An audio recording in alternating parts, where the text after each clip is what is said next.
2024 तो छोड़ दीजिए, ये तो सुनिश्चित खुद विपक्ष हो चुका है कि 2024 में कोई मतलब नहीं है कि विपक्ष का आना। 2029 के लिए तैयारी कर रहे हैं, क्योंकि उनको लग रहा है कि अगर मोदी साहब एक देश एक चुनाव लेके आ गए तो 2029 में भी उनकी हार सुनिश्चित है।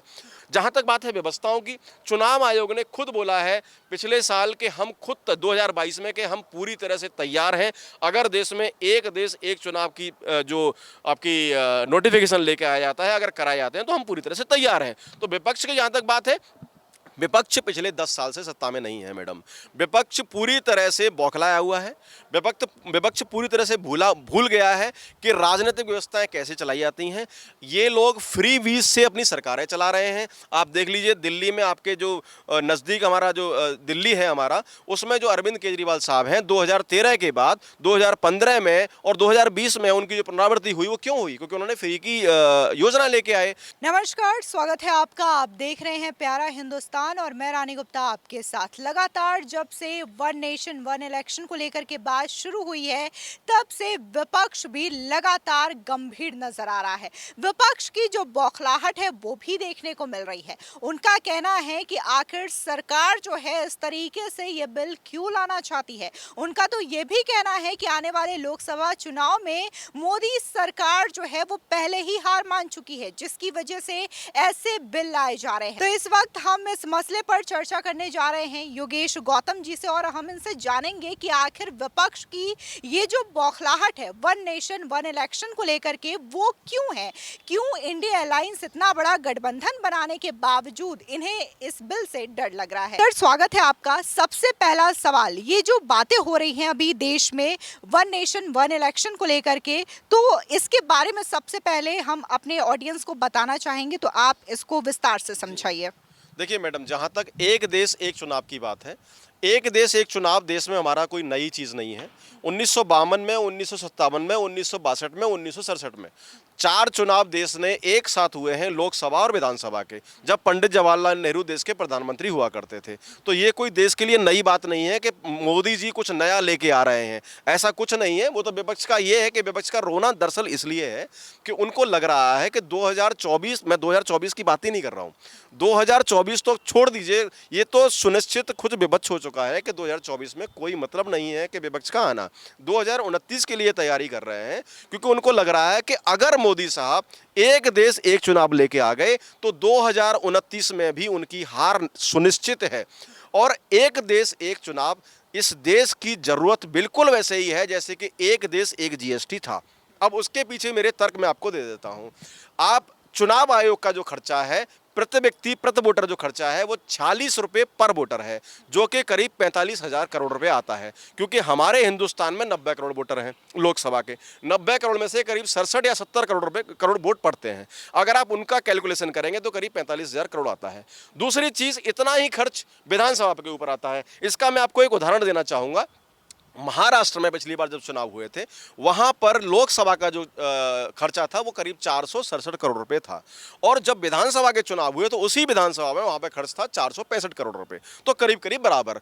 तो जब अगर आप मैं दोनों के खर्चों को मिलाऊंगा, 2019 में जब लोकसभा का चुनाव होता है तो उसमें 60,000 करोड़ रुपए खर्च होते हैं। 2014 में जब लोकसभा का चुनाव होता है तो उसमें 30,000 करोड़ रुपए खर्च होते हैं। तो अगर 60,000 करोड़ को अगर मैं, जबकि 5 साल पहले दुगना हो गया, तो निश्चित तौर पर 24 में वो 60 की जगह 120 हो जाएगा। तो 120 करोड़ को अगर आप डबल 2 से वो कर देंगे, गुणा कर देंगे, तो जो विधानसभा और लोकसभा का चुनाव का जो खर्चा है दैट इज 240 करोड़। अब 240 करोड़ रुपए खर्च आप चुनाव पर करते हैं। देश की व्यवस्था है, देश की जनता है, जो जनता टैक्स पे करती है, उसको पूरा अधिकार है कि पैसे बचाए जाए। और अगर एक गुजराती आदमी अगर, क्योंकि गुजराती लोग ही समझ सकते हैं पैसे को बचाया कैसे जाता है, हालांकि विपक्ष कुछ भी कहता रहा उससे कोई फर्क नहीं पड़ता है। तो एक गुजराती आदमी अगर पैसे की बात कर रहा है, बचाने की बात कर रहा है, तो उसमें क्या गलत है? इसमें सिर्फ पैसा नहीं बचता है, इसमें क्या क्या बचता है मैं यही बताना चाहूँगा आपको। इसमें सबसे बड़ी चीज़ होती है कि देश का विकास, राज्य का विकास। जब कहीं पर भी आचार्य संहिता लागू होती है, चाहे वो किसी देश की हो, चाहे किसी हमारे देश में हो, चाहे हमारे राज्य में हो, वहां पर जो सरकार मौजूद सरकार है वो कोई भी आगे की योजना का घोषणा नहीं कर सकती है। और दूसरा, कोई भी चीज़ जो चल रही है उनके हाथ में, जो ऐसा डिसीजन है जो नहीं ले पाए हैं, उसको भी नहीं ले सकते हैं आचार संहिता की वजह से। तो कहीं ना कहीं उसका जो भुगतान है वो जनता को करना पड़ता है। दूसरी चीज़, इसमें सबसे ज़्यादा इस्तेमाल होता है आपका सुरक्षा का, सबसे ज़्यादा इस्तेमाल होता है इसमें अध्यापक का। तो अगर देश में करीब करीब हर दिन आप देख लीजिए हमारे देश में विधानसभा का चुनाव कहीं ना कहीं हो रहा होता है। अभी आप देख लीजिए मध्य प्रदेश के चुनाव होने वाले हैं, उसके बाद फिर कहीं और के राजस्थान के चुनाव होने वाले हैं, उसके बाद किसी और राज्य के। अब मैं इसमें इस तरीके से आपको बताना चाहूँगा, डिटेल्स में बताना चाहूँगा कि हमारे देश में 6 राज्य ऐसे हैं जिनके चुनाव लोकसभा से 6 महीने पहले होते हैं, और करीब 6 ही राज्य ऐसे हैं जिनके चुनाव लोकसभा इलेक्शन के 6 महीने बाद होते हैं। तो करीब करीब एक साल में 12 राज्य हो गए। 19 राज्य ऐसे हैं जिनके चुनाव हमारे देश में, विधानसभा के चुनाव लोकसभा के 1 या 2 साल के अंतर में हो सकते हैं। अब नीति आयोग को 1991 में जब उन्होंने ये सजेशन दिया था कि एक देश एक चुनाव कराने से देश का खर्चा बचेगा, देश का बोझ बढ़ेगा, तो इन्होंने बोला नहीं जी, ये तो खर्चा बहुत बड़ा बढ़ेगा। तो मैं उस खर्चे पर भी इनको थोड़ा सा डिटेल देना चाहूँगा कि बीबी जो मशीन आपकी जो है ईवीएम और वीवीपैट और ईवीएम मशीन जो है, उस पर खर्चा अगर 2024 में भी इलेक्शन कराए जाते हैं एक साथ, तो कुल 4,600 कुछ करोड़ रुपए खर्चा आएगा, जो कि 2029 में जाके 1,700 कुछ करोड़ हो जाएगा। क्योंकि जो ईवीएम मशीन है वो करीब 15 साल के लिए काम करती है, उसकी अवधि कोई 5 साल के लिए नहीं होती है। तो इसमें कोई खर्चे वाली बात नहीं है। जहां तक बात है व्यवस्थाओं की, चुनाव आयोग ने खुद बोला है पिछले साल कि हम खुद 2022 में कि हम पूरी तरह से तैयार हैं। अगर देश में एक देश एक चुनाव की जो आपकी नोटिफिकेशन लेके आया जाता है, अगर कराए जाते हैं, तो हम पूरी तरह से तैयार हैं। तो विपक्ष की जहां तक बात है, विपक्ष पिछले 10 साल से सत्ता में नहीं है मैडम। विपक्ष पूरी तरह से बौखलाया हुआ है। विपक्ष पूरी तरह से भूल गया है कि राजनीतिक व्यवस्थाएं कैसे चलाई जाती हैं। ये लोग फ्री व्हीज से अपनी सरकारें चला रहे हैं। आप देख लीजिए दिल्ली में आपके जो नज़दीक हमारा जो दिल्ली है हमारा, उसमें जो अरविंद केजरीवाल साहब हैं, 2013 के बाद 2015 में और 2020 में उनकी जो पुनरावृत्ति हुई, वो क्यों हुई? क्योंकि उन्होंने फ्री की योजना लेके आए, और उसके बाद फिर वो अपना यहाँ पे पंजाब में जाके जीतते हैं फ्रीबीज पे। उसी को रिपीट कौन करता है? कांग्रेस कौन है जो इसकी धुर विरोधी है? आम आदमी पार्टी की। तो आम आदमी पार्टी के चुराए हुए आईडी को ये लेके आते हैं कर्नाटका में जीतते हैं। अब खड़गे साहब जाके सेम चीज बोलते हैं आपके मध्य प्रदेश में, छत्तीसगढ़ में। तो जो फ्रीबीज है, इसको भी कहीं ना कहीं तक कंट्रोल किया जाएगा। दूसरी चीज, काले धन का मैडम बहुत इस्तेमाल होता है चुनाव में, चाहे कोई सा चुनाव हो, चाहे लोकसभा का हो, चाहे विधानसभा का हो। अब हर साल जब चुनाव होगा तो काले धन की जो अवधि, जो गति है खर्च करने की, वो कहीं ना कहीं सरकार रोक ही नहीं पाएगी। लेकिन अगर साल में एक बार ही होगा, तो जो सरकारी एजेंसियां हैं, उनको एजेंसियों को लगा के सरकार कहीं ना कहीं उस काले धन को रोक सकती है। अच्छा, ये भी देखने को मिला है कि इसको लेकर के पूर्व राष्ट्रपति रामनाथ कोविंद की अध्यक्षता में एक कमेटी भी बनाई गई है, जिसमें ये नाम सजेस्ट किया गया था विपक्ष की ओर से अधीर रंजन चौधरी का।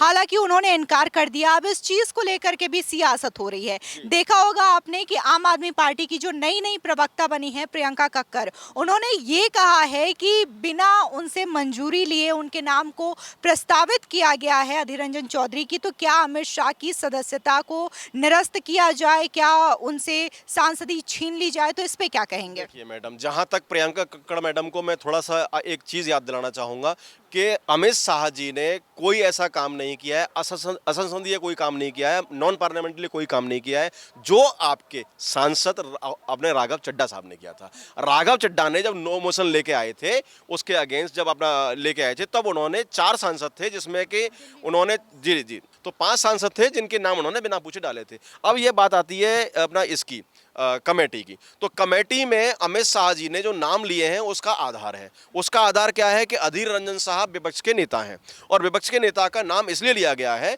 क्योंकि आप जब लीडर ऑफ अपोजिशन का नाम लेंगे, लीडर ऑफ अपोजिशन एक तरह से एक समूह को अपना रिप्रेजेंट करता है। अधीर रंजन साहब ने अपना नाम वापस क्यों लिया है? उसका कारण ये नहीं है कि उनके बिना पूछे नाम लिया गया, नहीं। उसका कारण ये है कि अधीर रंजन साहब ने ये बोला है कि जी मुझे तो होना ही है, कोई दिक्कत नहीं है, लेकिन खड़गे साहब को क्यों नहीं लिया? आप मुझे एक चीज़ बताइए, आप जब कोई संसद है और संसद में विपक्ष का लीडर जो है वो अधीर रंजन साहब हैं। अधीर रंजन साहब को अभी कुछ दिन पहले ही निलंबन किया गया था। अभी निलंबन उनका वापस हुआ है क्योंकि उनकी जो बच्चों वाली आदतें हैं, जो उद्दंडपन उनके अंदर है, जिस तरीके से बच्चों वाला व्यवहार करते हैं, उसकी वजह से उनको निलंबन गया था। अभी वही सेम चीज़ व्यवहार वो अब फिर कर रहे हैं बच्चों की तरह। क्यों कर रहे हैं? क्योंकि खड़गे साहब का उसमें आने का मतलब ही नहीं बनता है। उसमें विपक्ष के लीडर का ही आना बनता है। दूसरा, उसमें हरीश साल्वे साहब हैं जो एक बड़े वकील हैं। उसमें जो 8 लोग हैं, उसमें एक अमित शाह हैं, उसमें अधीर रंजन साहब हैं, एक हरीश साल्वे हैं, 8 लोग हैं टोटल। उसकी अध्यक्षता करेंगे पूर्व राष्ट्रपति रामनाथ कोविंद जी। तो इसमें गलत क्या है? कहाँ इसमें गलत है? अच्छा, इधर बीच देखने को मिला है कि कल ही प्रधानमंत्री नरेंद्र मोदी ने राष्ट्रपति द्रौपदी मुर्मू से मुलाकात की है और ये मुलाकात ठीक विशेष सत्र शुरू होने से पहले हुई है। तो ऐसे में कई तरीके के कयास लगाए जा रहे हैं। कहा यह भी जा रहा है कि ये जो चर्चा चल रही है वन नेशन वन इलेक्शन को लेकर के, ये बिल भी पेश किया जा सकता है संसद में। तो इस मुलाकात के पीछे क्या आप इसे महज एक औपचारिक मुलाकात मानते हैं या फिर अहम संदेश इसके पीछे छिपे हैं? देखिए, उसका राजनीतिक कारण क्या हो सकता है या उसका आधिकारिक कारण क्या हो सकता है, वो तो खैर प्रधानमंत्री और जो राष्ट्रपति हैं उनके बीच की बात है। लेकिन जहां तक बात है विशेष सत्र की, अभी कांग्रेस के जो लीडर हैं हमारे खड़गे साहब, राष्ट्रीय अध्यक्ष हैं कांग्रेस के, सो कॉल्ड राष्ट्रीय अध्यक्ष हैं, अदरवाइज तो प्रियंका जी हैं या फिर राहुल गांधी जी हैं। तो उनका एक बयान आया था कि विशेष सत्र को बिना हमसे पूछे लाया गया। संविधान के अनुच्छेद 85 में ऐसा प्रोविजन है कि सरकार बिना किसी से पूछे विशेष सत्र ला सकती है। अब विशेष सत्र लाने की जरूरत क्यों पड़ी, आवश्यकता क्यों पड़ी? 2014 के मैनिफेस्टो में एक देश एक चुनाव था। मैनिफेस्टो में महिला आरक्षण था, महिलाओं के लिए यूसीसी था, ठीक है, और भी कुछ उनके जो हैं ऑर्डिनेंस हैं जो उनके उसमें घोषणा पत्र में थे। तो जो 5 घोषणा पत्र हैं जो कि इस विशेष सत्र में डेफिनेटली वो आ सकते हैं और आएंगे, क्योंकि मोदी सरकार देश के लिए काम कर रही है, मोदी सरकार जनता के लिए काम कर रही है, न कि इन विपक्ष वालों के लिए। फिलहाल हमसे बात करने के लिए बहुत बहुत धन्यवाद। और यहाँ पर इस पूरे मामले को लेकर के अपनी राय गौतम जी ने रखी और इनका कहना ये है कि अब विपक्ष के पास कोई मुद्दा बचा ही नहीं है और साल 2024 का लोकसभा चुनाव तो छोड़िए, वो 2029 के लोकसभा चुनाव की तैयारी तो कर रहे हैं, लेकिन उस पर भी वो विफल रहेंगे, जिसकी वजह से वो बार बार one nation one election bill को लेकर के ये जो आपत्ति है दर्ज करा रहे हैं, बौखलाहट जाहिर कर रहे हैं। फिलहाल इस खबर को लेकर के आपकी क्या राय है, हमारे कमेंट सेक्शन में जरूर बताएं। धन्यवाद।